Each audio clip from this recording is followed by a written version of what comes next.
दोस्तों, जिस खिलाड़ी को रिंकू सिंह ने 5 बॉल पर 5 छक्का मारकर आईपीएल का इतिहास बदल दिया था, जिस बॉलर को आधे टूर्नामेंट से बाहर कर दिया था, उस बॉलर का हर्ष ऐसा हो गया था कि वो पूरी तरह से डिप्रेशन में चला गया था और उसका वजन 5 से 6 किलो तक कम हो गया था। और वही बॉलर 2024 के आईपीएल ऑक्शन में आता है तो वो 5 करोड़ में बिक जाता है। और हमारे रिंकू सिंह, जिन्होंने 5 छक्के मारे थे, वो मात्र 50 लाख रुपए में रह जाते हैं। हालांकि रिंकू सिंह को लेकर अलग अलग वेबसाइट पे अलग अलग प्राइस देखने को मिल रहा है। कई लोग कह रहे हैं कि 50 लाख, तो कई लोग कह रहे हैं कि नहीं, प्रमोट कर 80 लाख रुपए कर दिया गया था। पर यह कंफर्म है कि वो करोड़ों में नहीं गए थे। पर इसमें सोचने वाली बात यह है कि रिंकू सिंह 80 लाख रुपए में और मिचेल स्टार्क 25 करोड़ रुपए में, पैट कमिंस 20 करोड़ में, डेनियल मिचेल 14 करोड़ रुपए में। इसमें सोचने वाली बात यह है कि क्या ये वाजिब है? क्या ये रिंकू सिंह के साथ गलत नहीं हो रहा है? क्योंकि दोस्तों, मुझे तो बहुत हैरानी हो रही है ये सब चीज को देखकर। रिंकू सिंह ने यश दयाल को बैक टू बैक 5 छक्के मारा था और यही प्लेयर 5 करोड़ में बिका है। इन सब को देखकर यह लगता है कि क्रिकेट के बाजार में सबका मोल एक जैसा नहीं है। आप परफॉर्मेंस कितना भी अच्छा कर दें, किस्मत बहुत मैटर करती है। जैसे इस आईपीएल में किस्मत चमक गई पैट कमिंस की, मिचेल स्टार्क की।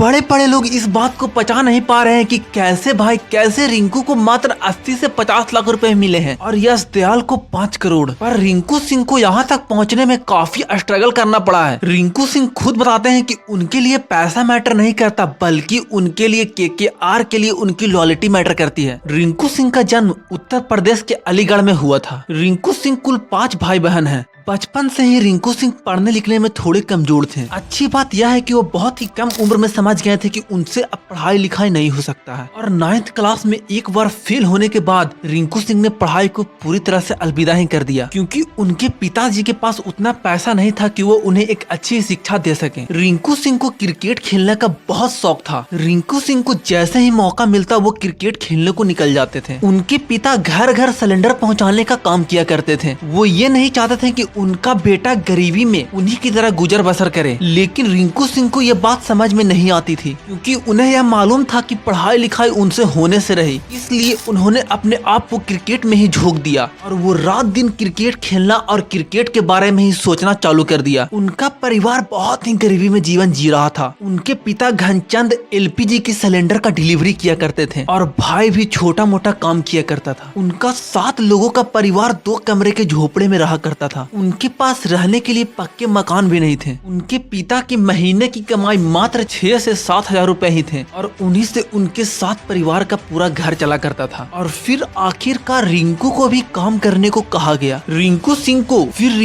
को एक कोचिंग में पोछा लगाने का काम मिला, पर रिंकू को यह काम पसंद नहीं आया, क्योंकि रिंकू तो किसी और काम के लिए बने थे। इसके बाद रिंकू सिंह ने घर वालों से एक मौका मांगा और घर वालों के पास और कोई ऑप्शन न होने के चलते उन्होंने रिंकू सिंह को एक मौका दे दिया। इसके बाद वो लगातार क्रिकेट खेलते रहे। एक वक्त ऐसा आया जहां कोच मकसूद जाफर अली ने और बिजनेसमैन अर्जुन फकीर ने उनका साथ दिया और जिला लेवल पे शानदार प्रदर्शन के बाद उनका सिलेक्शन अंडर 16 में हो गया। फिर लगातार प्रयास ने उनका सिलेक्शन 2013 के अंडर 19 में भी हो गया। उसके बाद उन्होंने कई जबरदस्त पारियां खेली और खूब रन बनाए। यह सब देखते हुए उनका सिलेक्शन यूपी के रणजी में भी हो गया। लेकिन कुछ ऐसे भी लोग थे जिन्हें रिंकू की सफलता पसंद नहीं आ रही थी। रिंकू सिंह खुद बताते हैं कि 2012 में अंडर 16 ट्रायल में उनका नाम आने के बाद कुछ लोगों ने उनका फॉर्म ही गायब करवा दिया था। इसके चलते वो ट्रायल ही नहीं दे पाए। इसके बाद रिंकू सिंह काफी डिप्रेशन में चले गए थे।